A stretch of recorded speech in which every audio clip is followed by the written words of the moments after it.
happy to introduce Greta Panova from University of Southern California.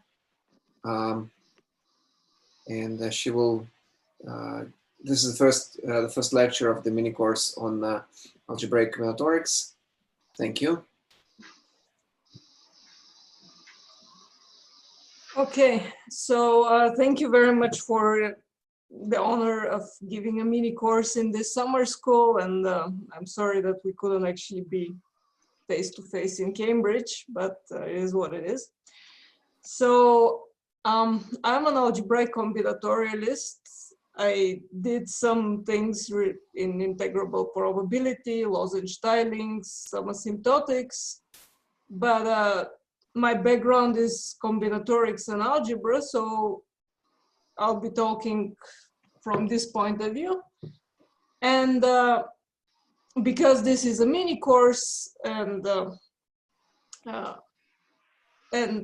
I hope that graduate students can learn some useful tools from this, I'm really going to start with a very, very basic introduction to algebraic combinatorics. So if you are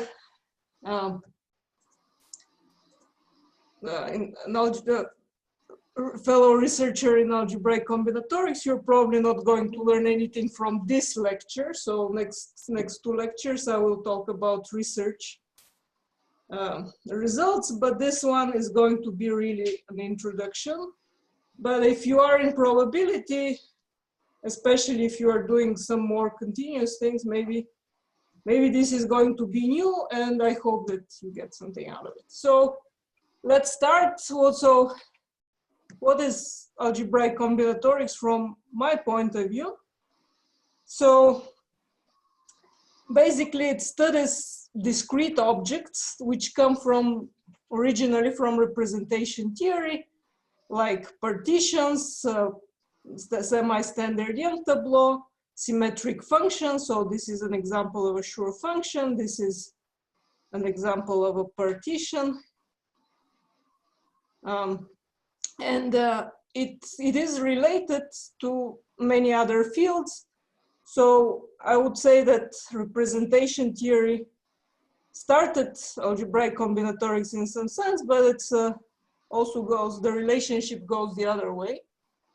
And then there were some more recent connections with algebraic geometry and computational complexity theory most recently. But of course, what we really want to know here in this course is going to be the connection with statistical mechanics.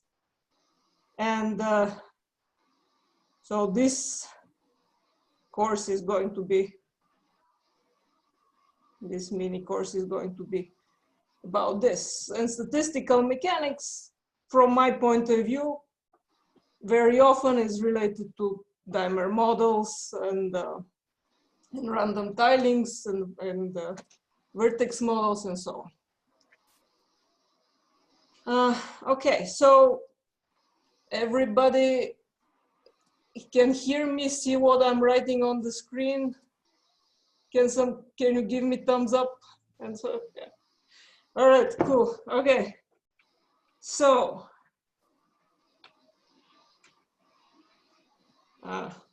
sorry.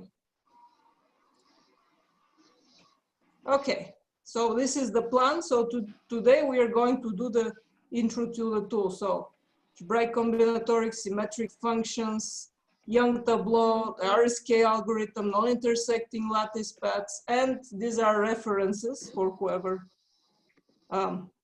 wants to learn more. This is Richard Stanley's Enumerative Combinatorics #2, volume 2, MacDonald's book on symmetric functions, Bruce Sagan's book on the symmetric group. And this is going to be, so this was today. So on Thursday, it's going to be, we're going to study lozenge tilings via symmetric functions in several different ways, talk about limit shapes, boundary phenomena, and so on. And this is going to be a little bit older research from 2013 to 2018.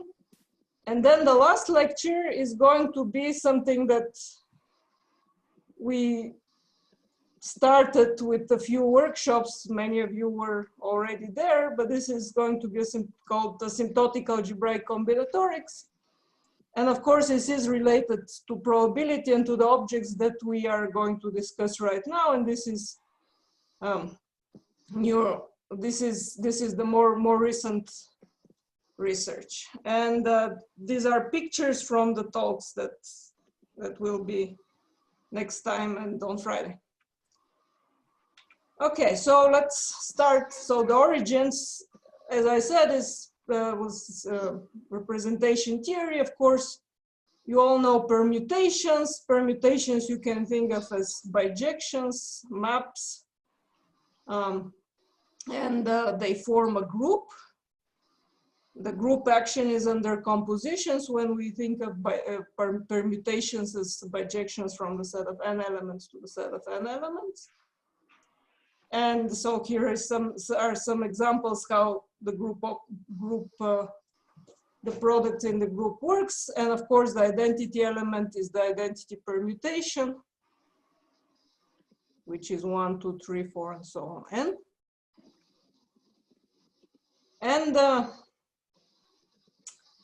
And the representations of the symmetric group are group homomorphism. So this is these are maps from the symmetric group to the general linear group. So we are representing the permutations as matrices, and this is in general a representation is for any group. You can map it into the general linear group. And what we care about is that we preserve the algebraic structure, namely this product rule and identity and so. Here is an example. So if we take the symmetric group on 3 elements and we take the vector space over complex numbers C3, and then we can make the following representation. Basically, to each permutation matrix, we are just assigning its, to each permutation, we are assigning its permutation matrix. So this is the simplest, maybe one of the simplest permutation matrix representations we can do here. And here is, this is the, basically this is what homomorphism means in this case, that the product rule is satisfied. And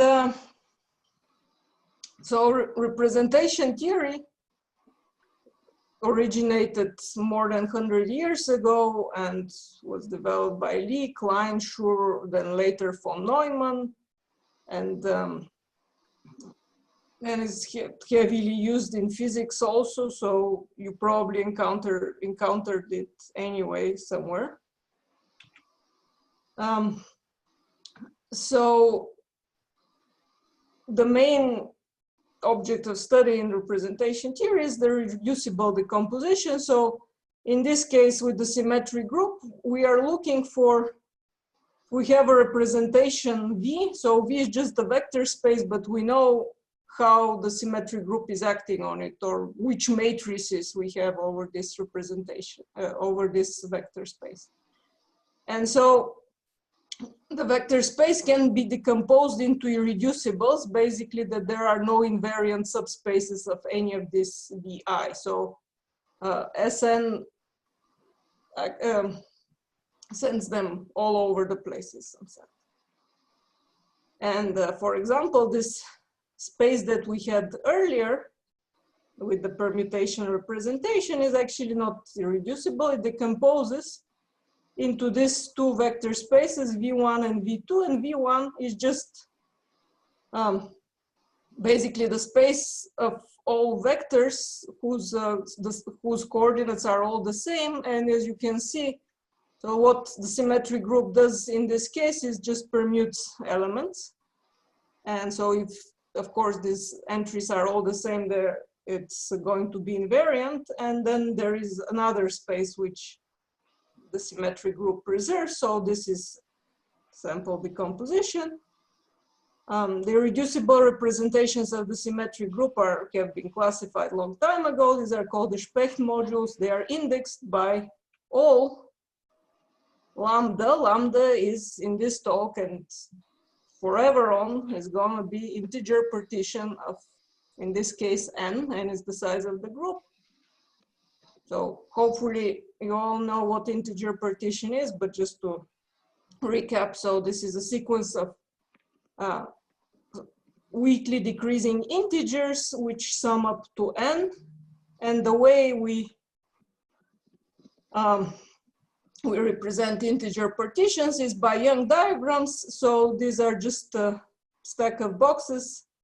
The first line is gonna have as many boxes as the first part in lambda. The second line is gonna have this the next part size, so lambda 2 and so on. And because these are weakly decreasing numbers, when we do this like that, we have a lattice path in the usual sense on this grid that is giving us the border of lambda. So we already have a correspondence between the objects that you would be more interested in. And okay, so here are in particular these two spaces. So this guy here and this guy here, they correspond to these partitions. And in general, describing this Specht modules is not so simple. So we're not really gonna do this, and we are not gonna need it. We're not, because there is algebraic combinatorics comes in, and there is a way to actually study these representations through discrete structures, in this case standard Young tableau, for example, of this particular shape. They form a basis for the for the Specht modules. What are standard Young tableau? We take the Young diagram of lambda, so we have a Young diagram which looks like this, in this case 3, 2. And we fill it with the numbers. So in this case, it says 5. So 1, 2, 3, and so on up to n. In this case, n is equal to 5. So that the numbers are strictly increasing along rows and strictly increasing down columns. And we have exactly a bijection. So each number appears exactly once. And in this case, we have exactly 5 standard Young tableau. Okay, so this is the main combinatorics object here. And now we have the Specht modules for the symmetric group. For the general linear group, we can also talk about representations. And now we are going to more towards deeper into the theory. So we can represent matrices as other matrices. This is the this can encapsulate anything that we would care about. So the irreducible representation in this case. So in general, if you have infinite groups, we are not sure that there is such thing as unique decomposition into irreducibles, but in this case, the general linear group is reductive, what's called, so we can do this. Their irreducible representations are called Weil modules, B lambda, and they're also indexed. Well, we call them highest weights, but they're also partitions because we care about polynomial representations. We can assume that these are all integers. And when we say polynomial, we mean that if we take a matrix and we send it to another matrix, the other matrix entries are polynomials in the original matrix entries.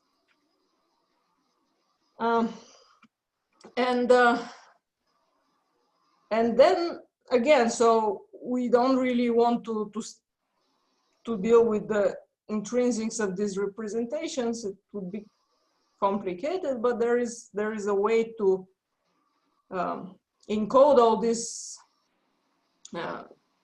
with less information, and these are the characters. So characters of representations are just the traces of the corresponding matrices, and the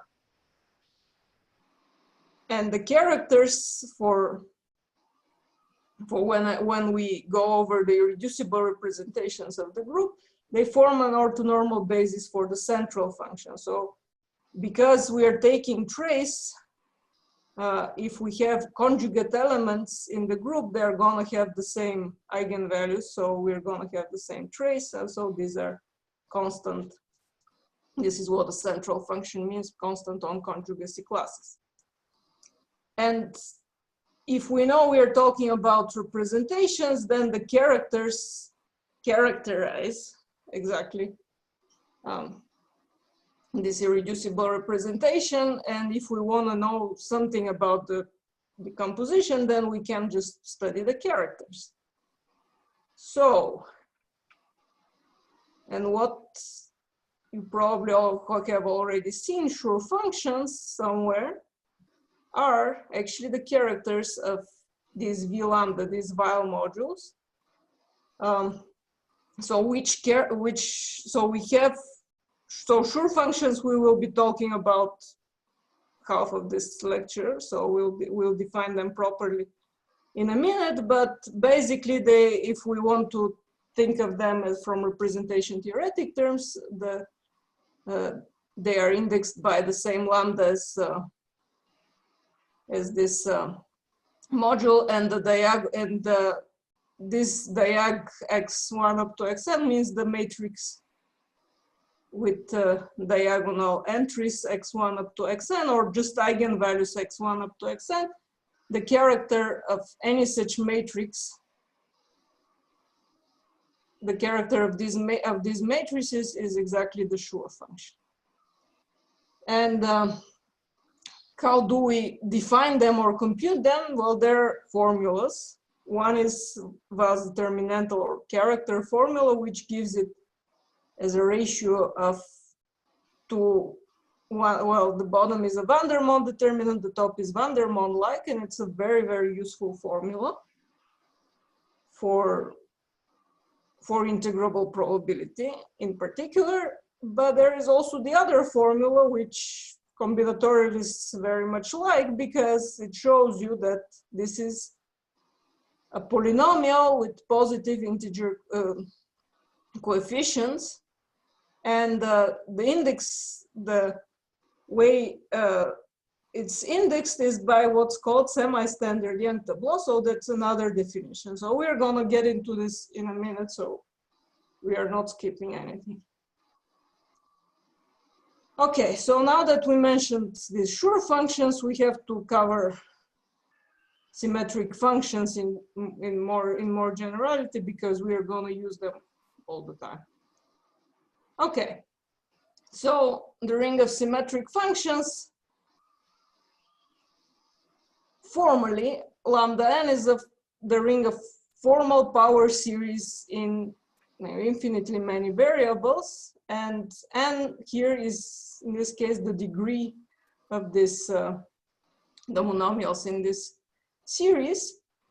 And symmetric means that it's the same if we exchange the variables under any permutation. So the dimension of this formal, this lambda n is just the number of integer partitions of n. So remember, this means integer partitions of n. And I think Acrobat is thinking that they can fix my handwriting, but this is hopeless. So, okay, so so what are the bases for this ring? So I just told you that the dimension is the number of partitions. How do we know this? Well, there is one very obvious basis. These are the monomial symmetric functions. So if we have a particular monomial in this sum, then we need to have all possible permutations, distinct permutations of this monomial. So for example, here we have M11, X, so the partition 1, 1 means that the monomials will have two distinct variables of degree 1 each. And so if we evaluate it at x1, x2, x3, we get x1, x2 plus x2, x3 plus x1, x3 and so on. And then the other partition in case 2 is just the power, these powers, x1 squared plus x2 squared and so on. And this is, it's obvious that this is spanning the ring of symmetric functions. This is a basis for the ring of symmetric functions, so we know what the dimension is. But there are other bases that are very useful sometimes. So here is another example for the monomial symmetric functions, in case you are wondering what these all permutations mean. And we can also compute them in terms of sort of recursively from their own structure. So as you can see, by singling out what the different monomials with the different powers of a given variable are, for example. Another basis for lambda, the power sums. So they are defined P as Pn. If we have just an integer or a partition with one part, this is going to be the sum of all these powers of x's, so x1 to the n plus x2 to the n and so on. And if we have a partition with more parts, it's just going to be the product of the different p's. So here are some examples. So P2 is just the powers, it's the same as M2. P21 is just the product of these two expressions, the x1 squared and so on, and then x1 plus x2 and so on. And if we expand it in terms of the monomial symmetric functions, which we know we can do because they are a basis, we get M3, x1 and so on, and then M21, x1 and so on.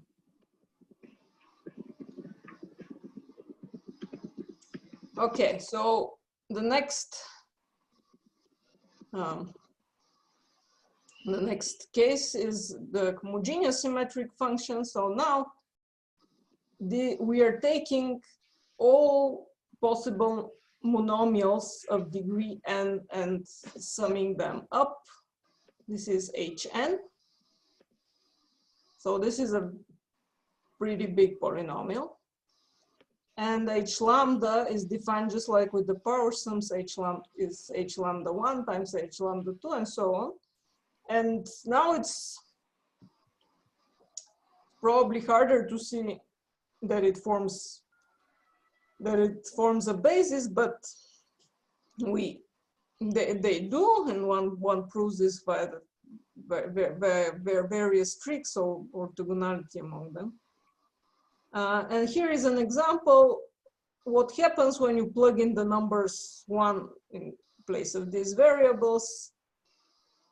So we are basically counting all compositions of little n in n parts, so weak composition, so we can have zeros as well, and this is just this binomial coefficient.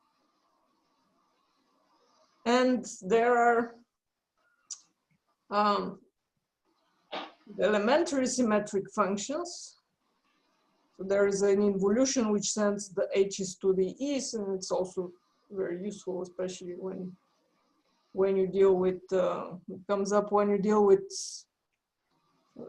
McDonald polynomials and so on. So the elementary symmetric functions En, again, say we have big N variables, is going to be the sum of all square-free monomials,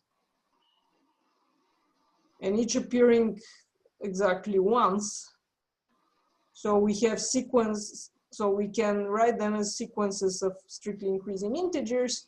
And again, E lambda is going to be the product E lambda 1, E lambda 2, and so on. And here is another example. If we plug in all ones, we get, well, the number of subsets of size little n of n. So this is all pretty basic. And so these are very, very simple definitions of various symmetric functions. So they're all basis of ring of symmetric functions. And then come these Schur functions, which are the main character in this play here is, so as we said, that they're the characters of the matrices with eigenvalues x1, x2, and so on. Special cases, actually, we have these homogeneous symmetric functions and elementary symmetric functions. In this show up as the partition n here is just going to have one part. So the Young diagram is one row, and one n is going to be the column partition. And now what can we, how can we define them in other ways? So there is the Val character formula that I already mentioned, which is this determinant. So for example, this is a very useful formula. Sometimes you can get nice things. Say that we take the partition, which looks like this. So it's a staircase, delta k, and we evaluate it at the same number of variables as well. So this is k is goes a little bit longer. Then we can plug into this formula, because lambda j is exactly k minus j, and we get this. But this is a Vandermonde determinant with which evaluates to xi squared minus xj squared, and when we divide by xi minus xj, we get the product xi plus xj. So we can find formulas like this. So there is another very useful formula which we're going to prove combinatorially today. This is the Jacobi-Trudi identity. And the way we'll prove it is with non-intersecting lattice paths, but you can actually prove it with more algebraic methods, just knowing the formula above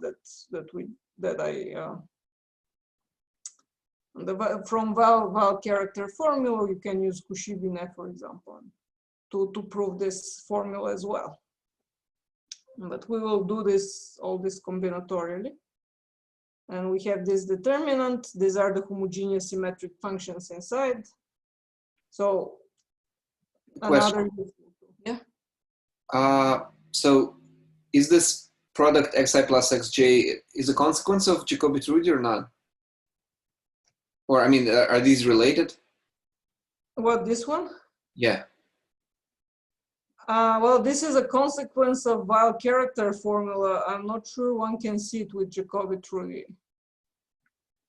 because the homogeneous symmetric functions are not nice in some sense. Okay, so yeah, actually. No, it's not. I don't see it right away from Jacobi-Trudi. Actually, proving this combinatorial is already a very interesting bijection with tournaments and such. So you can think about that also. Okay. And the last thing that I said, there is a combinatorial formula in terms of this semi-standard Young tableau. So this is a generating function for these combinatorial objects. So what are they? So sorry, one more thing is in the chat, there is, in the entry for the Jacobi true, there is a typo. It should be lambda 1 plus 1 in there. Oh, yeah, of course. Okay. Good, somebody's paying attention. Okay.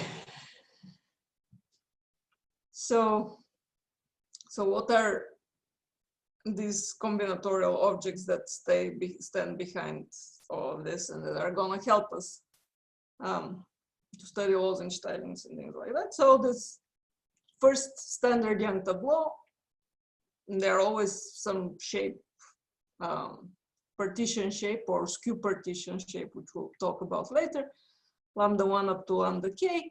They are bijections, as I said earlier, so we are assigning the numbers from 1 up to n to the entries in the Young diagram of lambda, and we get an array that looks like this here.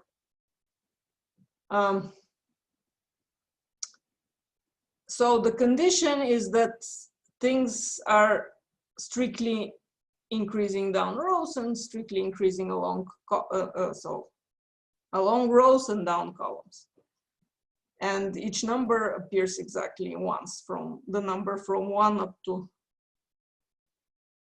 the size of the partition. So lambda is a partition of n. Okay, so here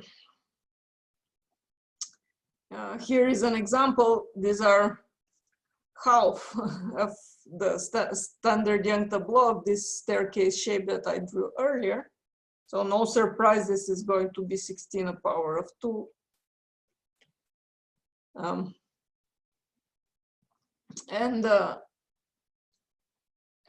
So these so here I've listed all the standard Young tableaux such that the there's, so of course 1 is going to be in the top corner and 2 is going to be there next to it or below it. And in this case, because the shape is symmetric, all these tableaus are going to be symmetric. So I've listed only the ones where 2 appears right next to 1. So we are going to have 16 tableaux. Now the big question is how do I know a priori that there are going to be 16 in this case? And yes, we do, because there is a very nice formula for the number of standard Young tableaux of shape lambda. This is hook length formula, Frame, Robinson, and Troll. And it says that the number of standard Young tableaux, and remember they were a basis for the Specht module. So this is going to be the same as the dimension. Is the number of entries in lambda, so n factorial divided by the product of the hook lengths for each cell in lambda. So we go over the cells in lambda and we are going to count the number of boxes below and to the right plus the box itself. So this is going to be the hook length. So this in this case is HU is equal to 5. And so here the hook length, for example, of this box, hook length is going to be 3 because we have 1 box to each side. And so in our case here with the staircase shape, we have 3 hook lengths of length 1, 2 hook lengths of length 3, and 1 of length 5. And when we divide by this 6 factorial, we get 16. So I hope I enumerated them right in this case. And what is this formula useful for? Well, we had a small discussion yesterday what kind of probabilistic measures are interesting on standard Young tableau. Well, one of the classical cases is the Plancherel measure. It assigns to each H partition lambda, the following probability, the number of standard Young tableau squared over n factorial. And of course, I said this is probability. We actually have an identity, which we're gonna prove in a moment via RSK, that if we sum over all partitions of n, f lambda squared, we get the dimension of the symmetric group. And yes, this is also in some sense a representation theoretic identity that holds in greater generality. But if we actually study the probabilistic behavior, and in particular, what's the typical shape of lambda if we are weighting it by this measure, by this Plancherel measure. Oh, and I forgot to attribute this fundamental theorem. So it's Vershik-Kerov and also independently Logan, Shep, that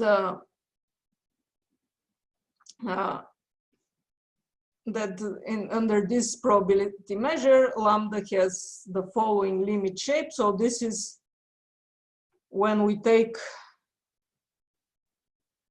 a partition lambda and we perform rotation. So in this case, it's going to be rotation by 135 minus 135 degrees this way. So we have a partition like this. So the boundary of the partition is going to be some curve, which eventually lines up with the bisectors of the two quadrants.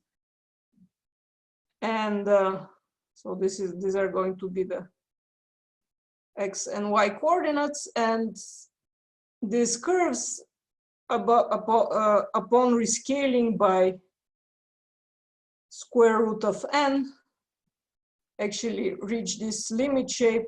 Here is the formula omega x, and here is Dan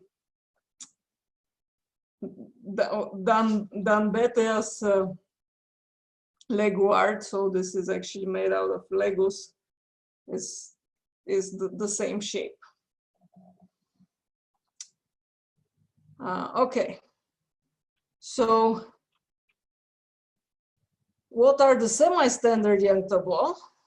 So almost the same as the standard ones, except now that we have weak inequalities along rows and strict inequalities down columns, and we are not requiring anything like a bijection anymore.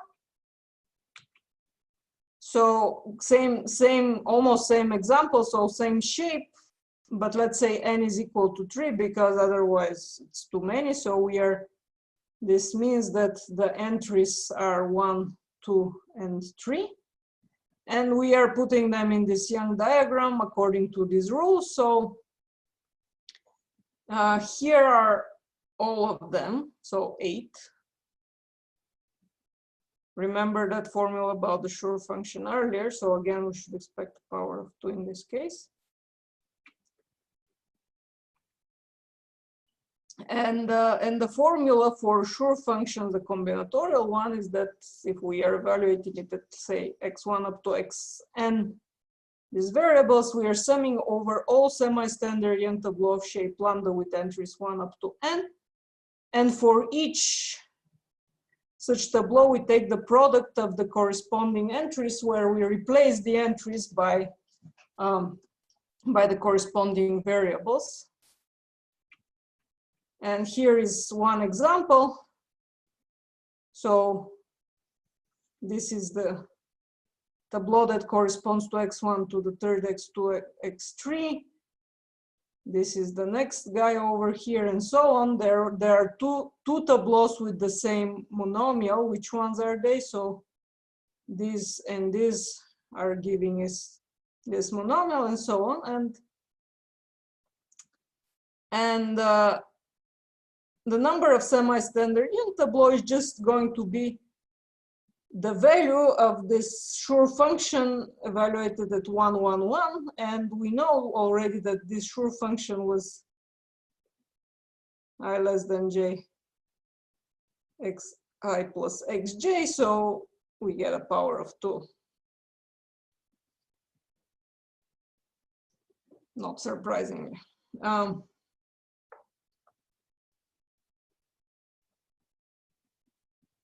Okay. So, but what is more general? What is a more general formula? There is a generalization of the Hooke content formula. So if it reads the following, it's like these are the same as the Hooke lengths before, and these are contents. So the cells have coordinates I and j, and the content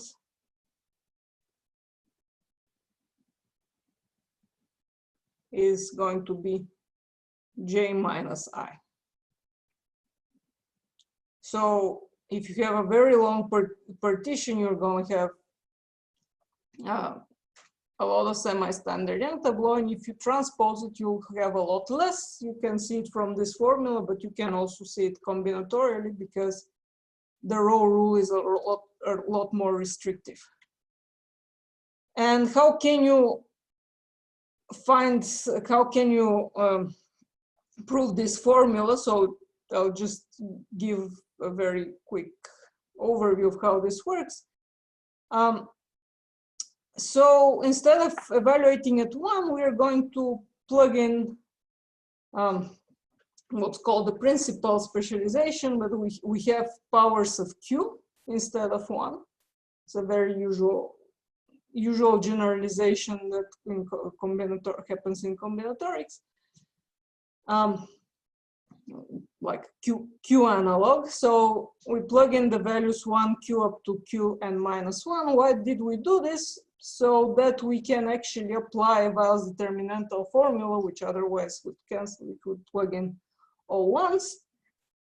And once we put the Weil determinantal formula, we have determinants of the entries are powers of q, and we see that the top determinant is actually a van der Monde determinant of these powers of q. And now the formula that we'll get is a little bit different from what you see above, but one can see where the Hooke lengths show up by certain cancellations, and we get the number of semi-standard Young tableau from this. So if you ask what's the number of semi-standard Young tableau with a specific number of 1s, 2s, and so on, so this would be the type of the tableau, mu, so mu1 1s, mu2 2s, and so on. These are the Koska numbers, and they are actually sharply hard to count, so don't hope for any formula in this case.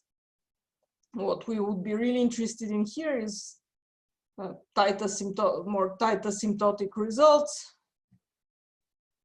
And Koska numbers basically come in the expansion of Schur functions into monomials, and dually the homogeneous symmetric functions expansion into Schur function is also given by these Koska numbers. Okay, so let's go to the bijections that are very much used in integrable probability. One is RSK. One, maybe the original motivation for RSK maybe came from the Burnside identity for the symmetric group, but also maybe from this Cauchy identity, which tells us that if we take sum over all partitions lambda, infinitely big, of these Schur functions evaluate x1, x2, and s lambda evaluate y1 up to y2, and so on, this is the product over all ij, 1 over 1 minus xi yj, which is a very simple form, and this this is one of the identities that made the Schur process actually possible. So originally this comes from representation theory. It can also be proven with, so it can be proven with Weil's determinantal formula and Cauchy-Binet theorem. It's not very hard. But I want to show you the proof, which is RSK, which is an algorithm which has other properties very useful here. So the combinatorial proof is this Robinson-Shenstedt-Knut bijection. What's the bijection between matrices with non-negative integer entries and pairs of semi-standard Young tableau of the same shape. Some of the properties of RSK is that the entries in P, they correspond to, so depending on how we, which way we read A and where the origin is, so we'll have the row marginals and the column marginals as the types of this tableau P and Q. And there are many other properties. So basically, this is what the bijection looks like. This is our matrix, and this is the two semi-standard Young tableau of the same shape. Okay, what does the bijection do? So you'll, and then you will see what identities need to hold. Okay, so we start with the matrix, and we make a word out of it. So this is the more algebraic version of RSK. I'll tell you the more geometric one, which is not the geometric RSK, just a different viewpoint. We make a word out of this matrix. So first we start reading it row by row. For each row, we are going to write the entries where we have non-zero entries. So here we have one. So first row, and we have numbers in column 3 and 5. So that's why we have 1, 3 and 1, 5. Then we go to the next row. We will write the row numbers here. So this gives you the row numbers, and since here, for example, we have 2, we are gonna write the entry 4 twice. So this is how many times we have the entry, the corresponding entry, and so on. So we get a word from this array. And what do? We start reading it. So we read the number 3 here, and RSK is inherently an algorithm. So we start with pair of same shape tableau empty, and we read the first entry is going to be 3, and there isn't much to do, but we basically make an insertion tableau. This blue one is called insertion, and the green one, which is recording, insertion, recording, and in this case we just put these entries in here, 3 and 1. We have these two very simple tableau. Then we take the next element, 5 and 1, and we try to put the 5 inside whatever is already there, and we need to keep the semi-standardness in place. So what do? In this case, we can just, because 5 is bigger than 3, we can just put it right after 3, and this is what we get. And then the recording tableau basically puts this number into the same place we added an extra box from the insertion. So this is how we keep the same shape. Then we take 2, 2, So this is our next entry. And we try to insert it in here. Okay, so we cannot put it in the back because we will mess up the order. So what we do is we find the first number that is bigger than 2, which is in this case 3. We bump it. So 3 goes out. We are gonna have 2, 5 here. And then 3 will be inserted in the next row. And the next row is empty, so we are gonna put it in here. And basically, if the next row wasn't empty, we were going to bump whatever was there and keep building the tableau this way. And so what did we do? We added a box here at the bottom. So this is how we record our action, is we put the number this to here in the same box in the recording tableau. Okay, so this is what we got. Then we go to 4, 2. We insert 4, 2. 4 is bigger than 2, but less than 5, so it's going to bump 5 out. And then 5 is going to be inserted into the next row, and the recording will tell us exactly where we inserted it in this case. And then we have another 4, 2, which gets put in the first row because it can, it's not violating anything.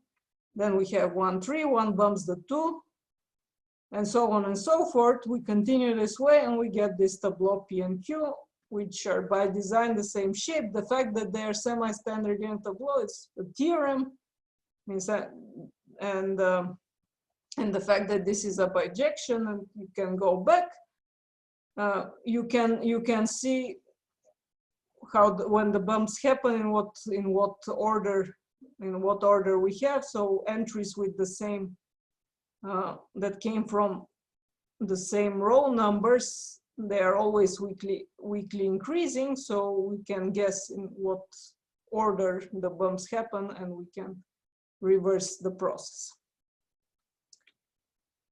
So here is a more geometric view. There are growth diagrams. So what does growth diagram mean in here?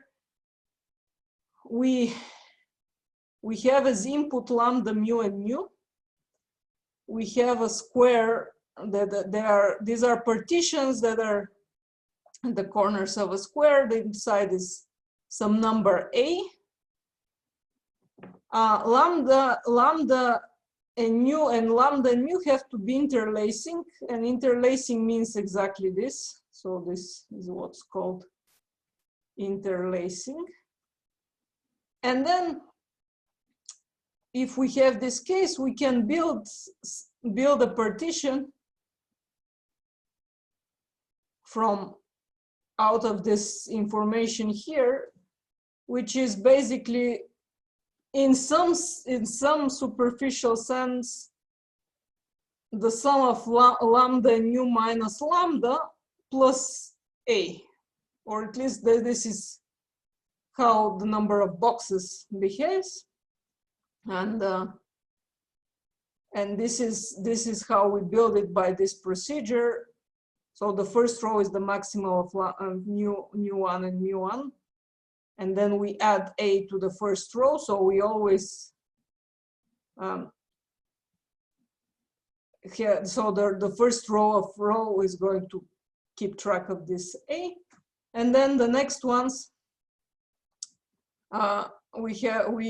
we take the maximum from the corresponding row between mu and mu, and the minimum from the top rows, higher rows of mu and mu, and we subtract lambda I minus 1, and this is going to also preserve this interlacing conditions between rho and mu and rho and mu, and you can convince yourself that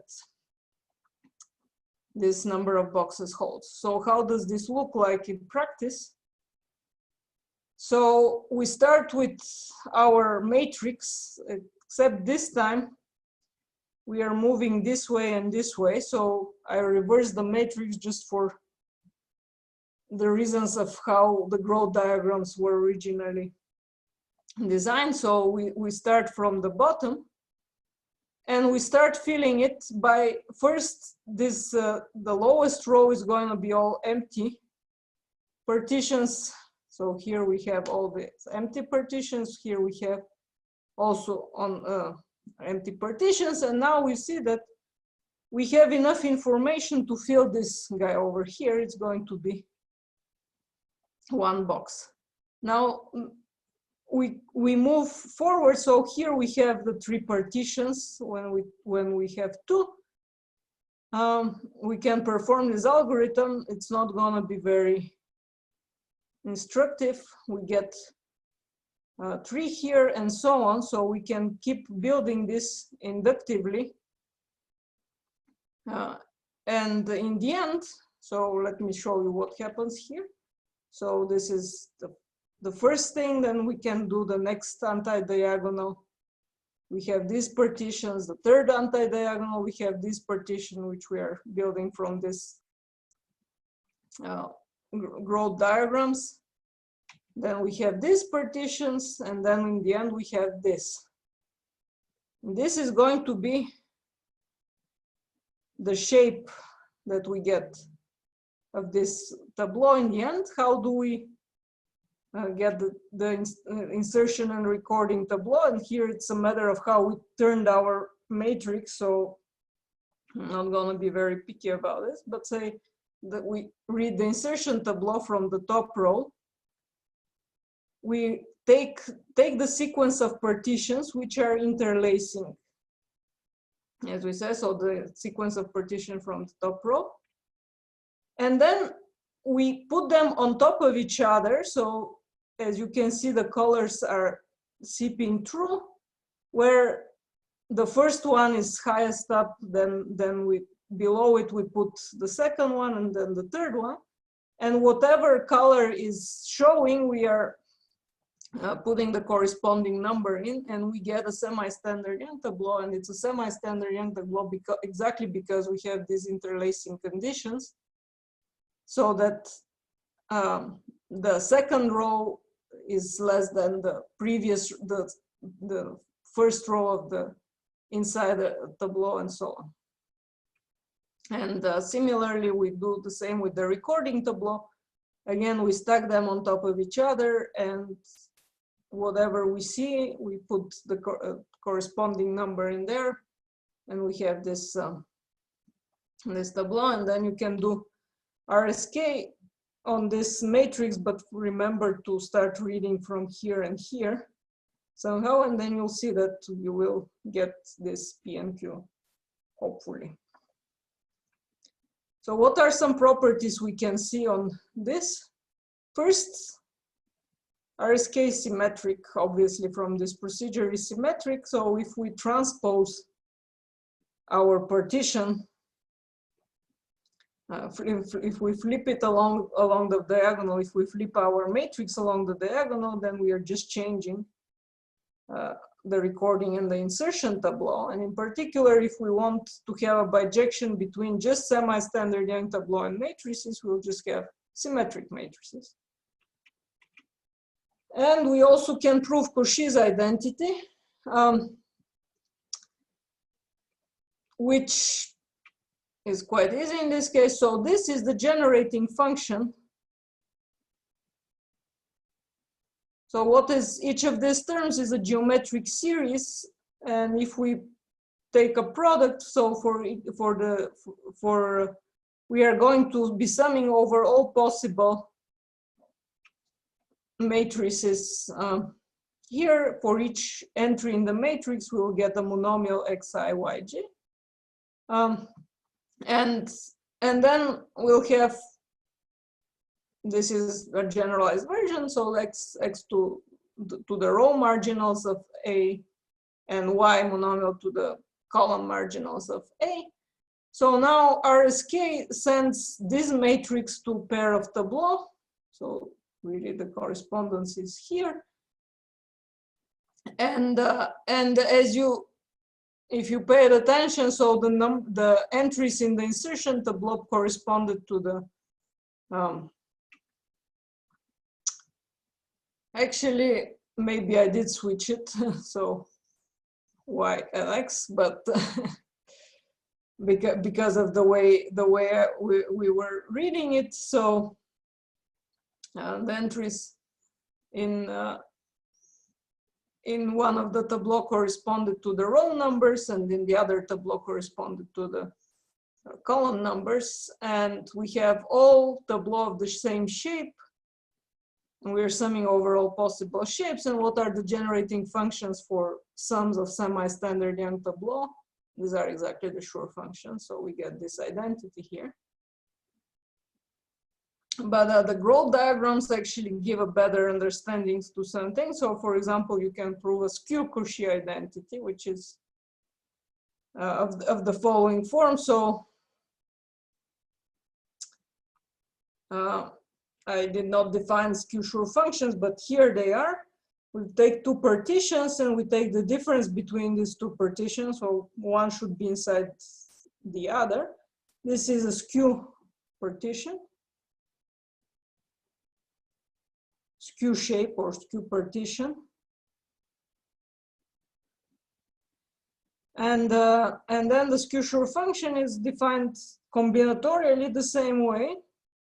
Sum over all semi-standard Young tableau of this shape. Of what is a semi-standard Young tableau? Same definition. So entries weakly increasing, long rows, strictly increasing down columns. But we don't really have well-determinantal formula anymore, but we do have Jacobi-Trudy identity. So these are slightly worse than the usual Schur functions.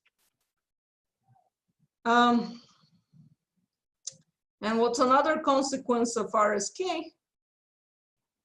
This is Green's theorem, which is a generalization of Shensted's theorem. So if we take a word, so sequence of numbers, W1 up to Wn, an increasing subsequence is just entries that are weakly increasing and appear in the same order inside this sequence.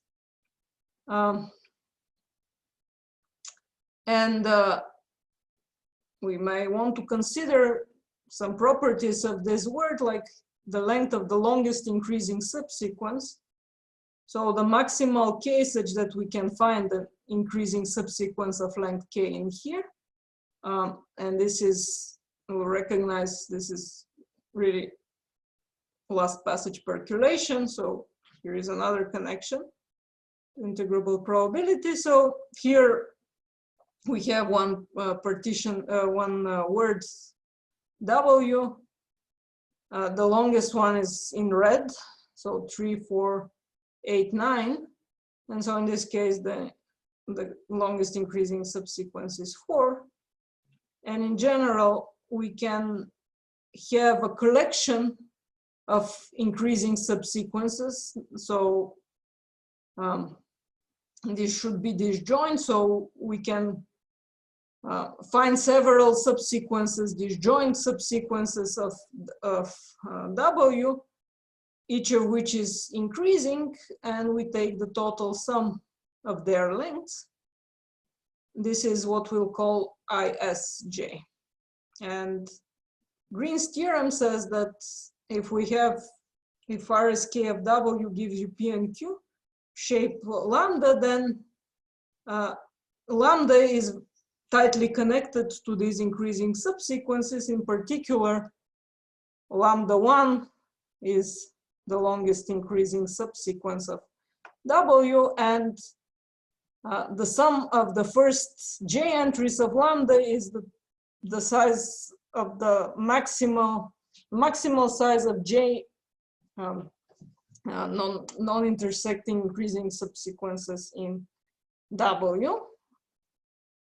So here is an example. So we have this permutation RSK gives us these two tableaux, which you can check for yourself. Longest increasing subsequence, obviously 4. And if we want to break it into two increasing subsequences, we can. And actually the longest increasing subsequence is not going to be part of any of that. So these numbers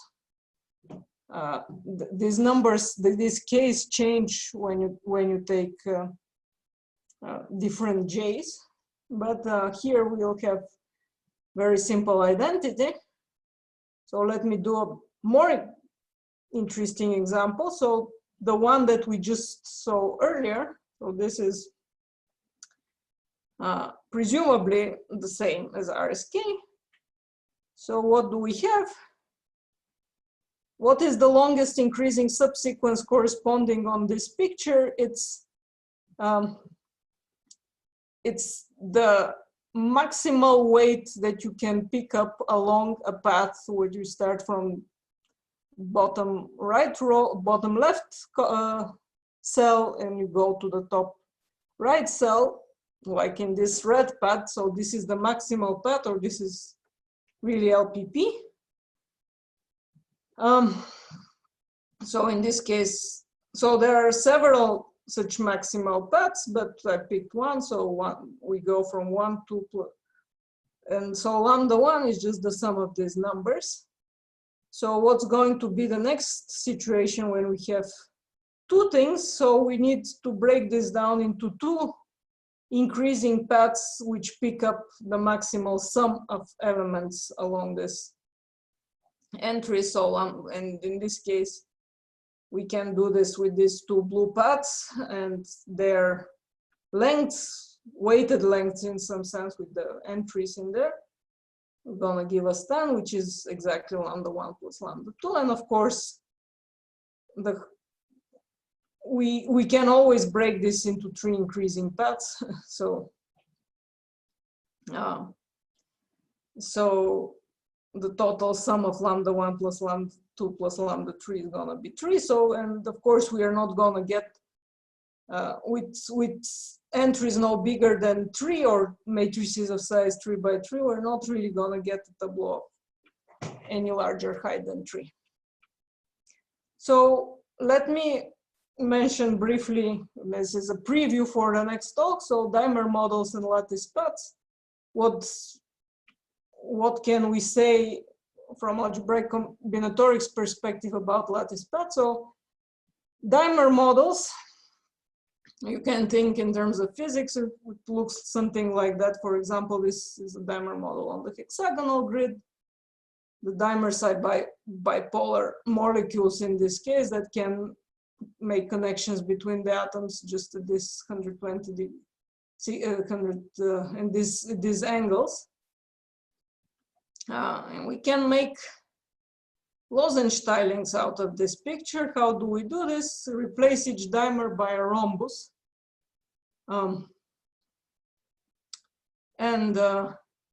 So for example, we get something like this. So we have three orientations of the lozenges, and they fit very nicely, and this picture becomes suddenly 3D.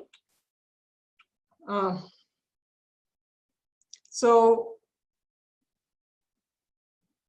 in general, we have a domain on the triangular grid, and we tile it with these three types of lozenges. This would give us another dimer configuration or lozenge tiling equivalently.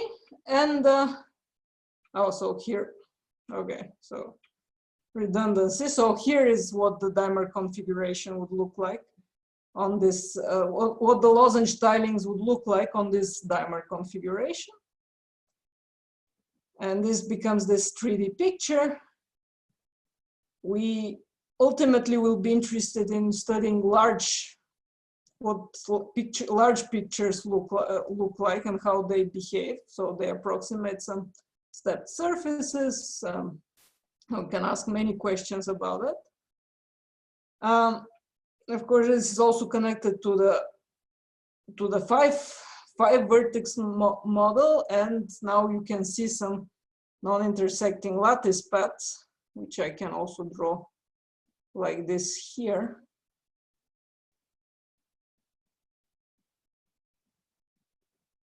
So maybe you have seen pictures like this. And basically, this is all just to give you motivation or remind you of how many times we see non-intersecting lattice paths in this business. So this is one. This is from Vadim's new book, Lectures on Random Tilings, a very simple example of how lozenge tilings make another set of non-intersecting lattice paths. In this case, they're just two paths, and the allowed directions are these ones. And non-intersecting, meaning that we have two paths and they don't intersect really. So, well, what is the general definition? And let's say we have some grid, but in general we can do with any planar acyclic graph with some orientation topology. So we need to be careful how we place our vertices, and the care that needs to be taken, of course, is related to how we prove this theorem. So here we have lattice paths that go between A1, B1, A2, B2, and A3, B3, and they are not intersecting. They have no vertices or edges in common. And let's say we want to enumerate these paths. What is the fundamental theorem that everybody's using? Well, this is the Carlin, McGregor, Lindstrom, Gesselvy, and also discovered multiple times, is that the number or whatever generating function you want to put on, as long as it's with local weights of these non-intersecting lattice paths, is going to be this determinant where for each entry ij we take the corresponding number of paths or generating function going from ai to bj. So these are our ending points and starting points and ending points. How do we prove this? There is an involution, sign reversing involution on intersecting pairs. So if we have two paths between these two pairs of vertices and they intersect, then we can find the intersection point and exchange the paths after this point. So if this is the intersection, we can go this way and this way, or the other way around, and this takes care in the determinant. When you expand the determinant, this takes care of all paths with intersections. So we are left with only with the contribution from the non-intersecting paths, and here is where we need to take care of how the points are situated, that you're not going to get into counting something else as well, and when intersections are possible. So all this was to prove the Jacobi-Trulli identity for Schur functions. So what non-intersecting lattice paths have to do with semi-standard Young tableau? So here is one beautiful correspondence. We take the rows of the semi-standard Young tableau, and so I've colored them here, red, blue, and so on. Take the first row, the red one, and draw a lattice path. So what is this lattice path? I put it to start from 3, you'll see why. And it has horizontal steps exactly at the entries in this tableau. So it's 1, 1, 2, 3. So it takes horizontal steps at height 1, 1, then goes to height 2, horizontal step height 3, and so on. And we can put the other paths here as well. So we shift them a little bit. So they are starting from the lower rows, are starting one to the left. And we've drawn this lattice paths corresponding to the semi-standard Young tableau. You see that they are not intersecting. And this is a property of the semi-standard Young tableau. This is a bijection. It has to do exactly with the fact that the entries are strictly increasing down columns. So we are not going to see an intersection here. What are the endpoints? The endpoints of these paths are determined by the shape lambda, because the horizontal steps for each path are given by the corresponding number of entries in this row. So we have a bijection between semi-standard Young tableau of shape lambda and entries from 1 up to big N, and these non-intersecting lattice paths which start from the shifted points and end in these points that correspond to lambda. And now we're gonna do the weighting. So instead of the entries, we're gonna put the variables. So for each path, we are going to have a weight given by the corresponding monomial, and it's a local weight. So it's just each of the horizontal edges is weighted by corresponding variable. So we can assign this weight function to all paths that start from some point A, B, and go to C, D. And we can sum over all these paths. What do we get? Well, we get, just by definition, the homogeneous Schur function when we have just one path. But what did we just do? We proved the non-intersecting lattice path determinantal formula, namely this one, that we can write whatever it is, the generating function would also satisfy this formula. So if we have these starting points, the shifted with information given by lambda, and here is another typo, so here is an I. Then the Schur function, which corresponds to the semi-standard Young tableau, which correspond to this non-intersecting lattice paths with these endpoints with the given weighting. This is going to be given by the determinant, where each entry is just corresponding lattice path, just one from with just single points, but all of these paths going from AI to BJ. And what we just said is just that these lattice paths are given by the homogeneous symmetric functions, and we proved the Jacobi-Trudi identity combinatorially. And that's it. Thank you. Okay, let's thank Greta for the very clear talk.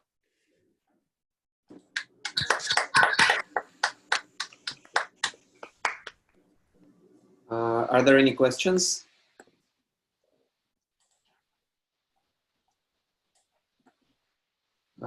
Everybody knows all of this. Well, no, I don't think so. I think it was just very clear. There's a question from Reda. Are there similar proofs to the determinantal identities like Belli?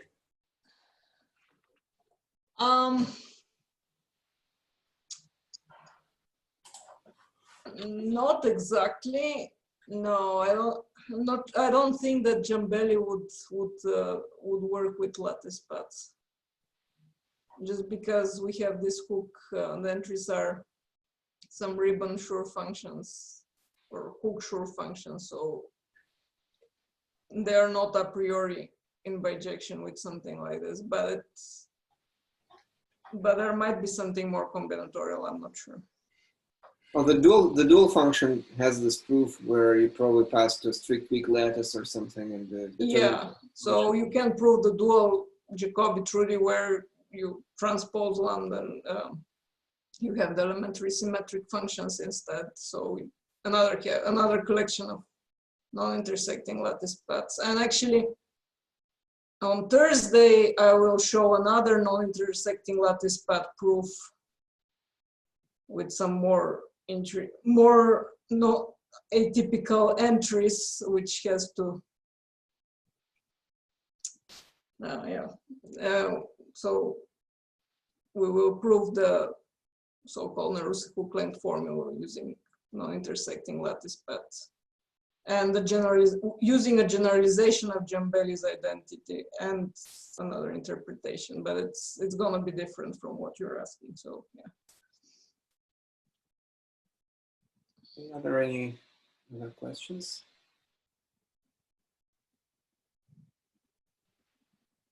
If not, then yeah, that's it for today, as far as I understand. Yeah. And tomorrow we resume at 9 with Mike Wheeler's talk, second talk in the cumulative series. All right. Thank you, Greta. Thanks. Yeah, it's not 9 p.m. for me here. So it's the latest I have given a talk. Yeah. I think when we initially scheduled you, we thought you were going to be in on the West Coast. Didn't I say I wasn't? Well, anyway. Oh no, maybe you did actually. Yeah. Yeah. Okay. Anyway, I think. Yeah.